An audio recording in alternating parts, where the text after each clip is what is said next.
corporate tax entity has the freedom to allocate franking credits to a frankable distribution to whatever extent it wants, subject to the benchmark rule.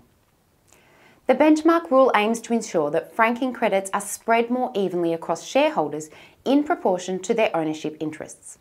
A breach of the benchmark rule does have tax consequences, unless the Commissioner of Taxation has authorised such a departure. The key components of the benchmark rule relate to working out the franking period and the benchmark franking percentage for that period. Once the benchmark franking percentage is established, all future distributions must apply this percentage. Let's consider 3 distributions made by RTD Limited during the franking period. What are the tax consequences, if any, for RTD Limited in breaching the benchmark franking rule for the franking period? Initially, we can see that as RTD is a private company, so its franking period will be the same as its tax year. So, the first distribution of $400,000 franked to 60% is very important, as it establishes RTD's benchmark franking percentage at 60% for the entire franking period. Therefore, the company should now frank all subsequent distributions to shareholders to 60% to avoid any penalties being applied. However, we see that RTD did not do this and franked the second distribution to only 50%, thereby under-franking the distribution by 10% against the benchmark rule. In order to determine the amount of the franking debit in this case, we apply the formula from section 203-50, subsection 2. So RTD's $480,000 distribution franked to only 50% will result in a franking debit being entered into the company's franking account as a direct result of under-franking that distribution.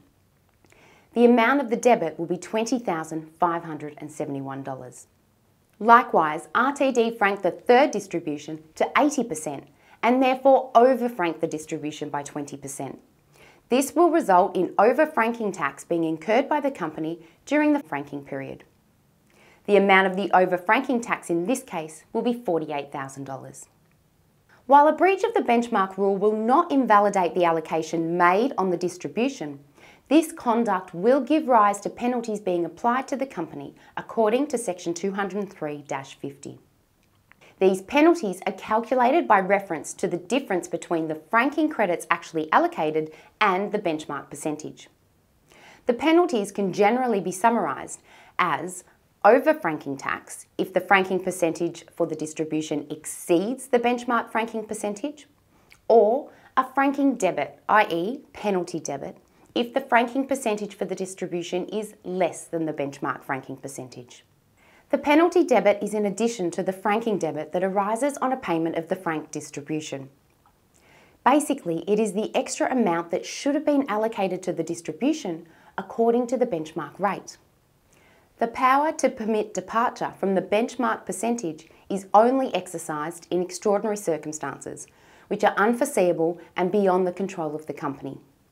An example of this might be where a company's business is dependent upon seasonal fluctuations, which have changed dramatically. It is up to the Commissioner of Taxation to consider all relevant circumstances in making his decision. To recap, the benchmark rule is imposed to set the level of franking for a particular franking period to which the corporate entity must comply.